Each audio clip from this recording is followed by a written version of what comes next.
Hello আসসালামু আলাইকুম, কেমন আছো তোমরা? আশা করি তোমরা সবাই ভালো আছো। আমি আলহামদুলিল্লাহ ভালো আছি।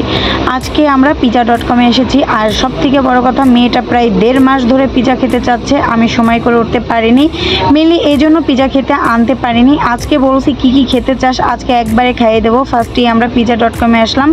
আর রাত্রের বেলা আর আমার চুলটা দেখো খুব খারাপ, আমি আর ক্যামেরার সামনে আসবো না। আমি আমার দোকান থেকে যেরকম অবস্থায় ছিলাম সেরকমই চলে এসেছি।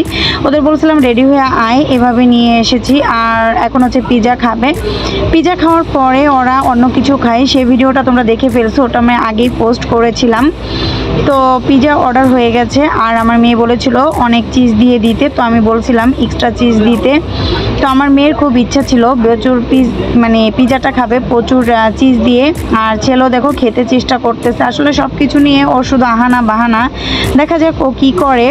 আসলে ও পিজা খেতে চাচ্ছিল, দেখি আনন্দে খায় না বোনের খাওয়া দেখে খায়, এটাই তো হচ্ছে। এখন হচ্ছে আমার ছেলে মেয়ে দুজনই খাচ্ছে, আমার ছেলেকে আমার মেয়ে খাইয়ে দিচ্ছে।